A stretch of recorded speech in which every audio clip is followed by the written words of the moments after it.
So viewers, when we speak of the defense ties between these two nations, let's take you through what are we exactly, what all it entails and what all are we referring to here. India-Russia arms trade that we are speaking of.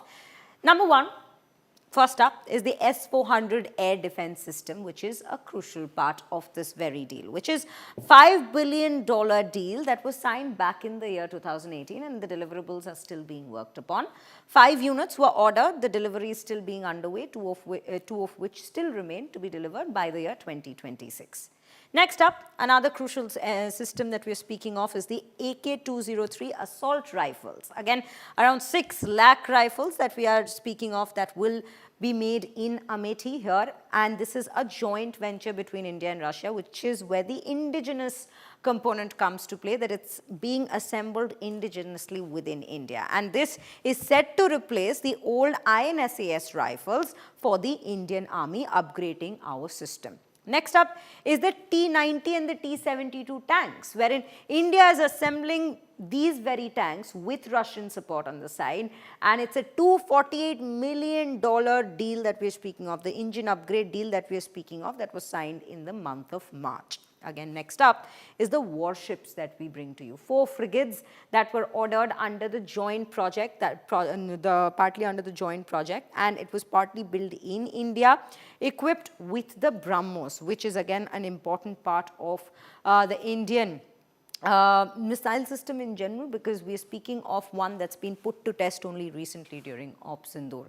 Now, BrahMos, let us tell you, the BrahMos missile project was co-developed supersonic missiles and also deployed by the Army, Navy and Air Force. So it indeed upgrades all of our defense systems, not just one part, but all 3, that is Army, Navy and the Air Force, all of it incorporating the BrahMos missile project. Again, next up is the nuclear submarine, which is also a very crucial part when we speak of India-Russia defense ties, the Akula class nuclear submarines. This was leased from Russia, remember, for $3 billion, and it indeed ends up strengthening our naval strike capability with much more precision being brought in to the very ambit. So this is the arms trade that we are speaking of, and the status of the very arms trade that we are speaking of at this point. But also, let's take you to a much more specific part of this defense ties here when we speak of India and Russia. This is India setting its eye on the Su-57. That is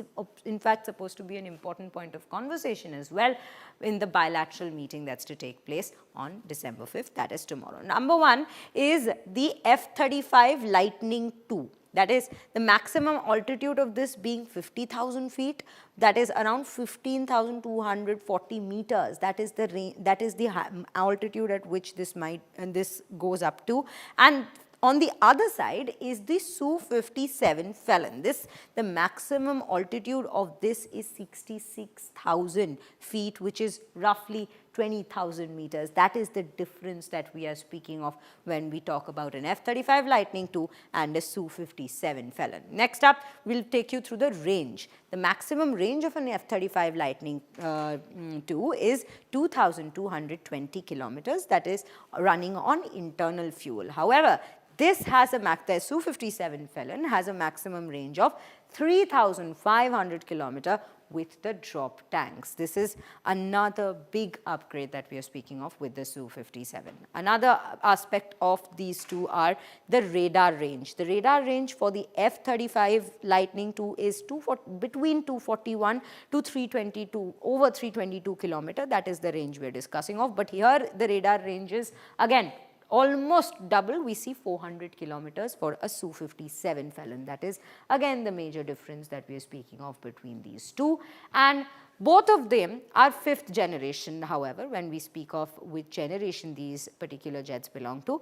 But the cost again has a vast difference, because this again F-35 Lightning II is at $82 million. That's the approximate cost of that particular jet, while this one, the Su-57, the cost is somewhere between $35 to $50 million. That is the difference between these two.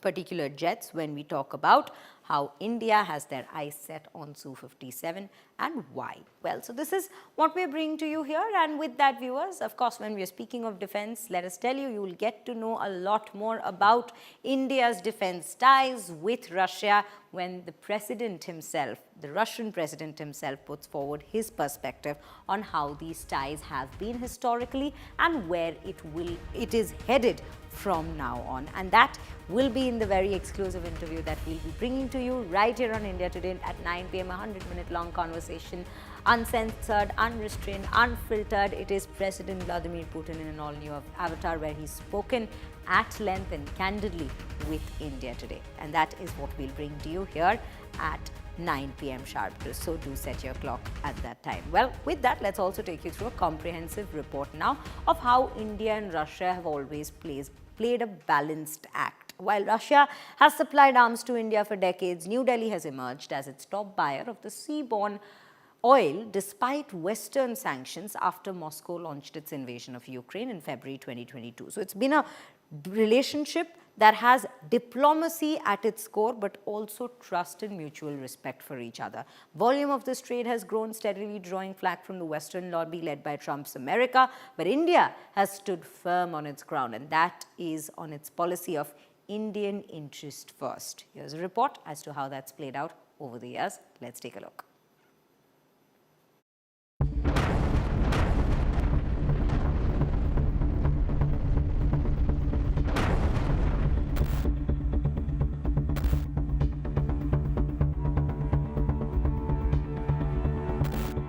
India's crude oil imports from Russia are expected to have risen slightly in October 2025 from the previous month. Preliminary ship tracking data from Kepler and OilX show India defying pressure from Washington to cut purchases continues to import oil from Russia.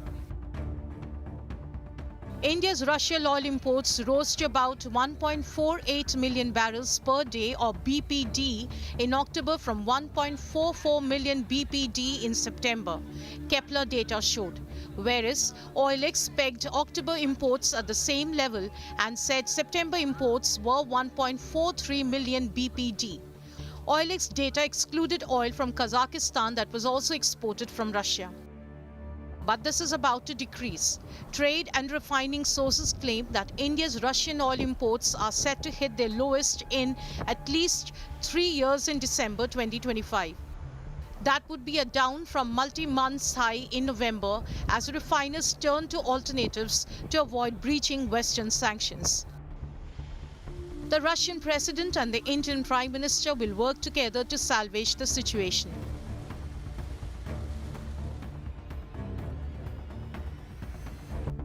Russia invaded Ukraine in February of 2022, and the world, or rather America and its allies in Europe, were united in cornering Russia. Other than the economic sanctions, that was very little the West could do to push Vladimir Putin to back down, because Putin had the key power to maneuver energy. Little by little, the West and European Union in particular tried to wean themselves off Russian energy, causing Russian ruble to lose its shine. Vladimir Putin turned to his old friends, China and India.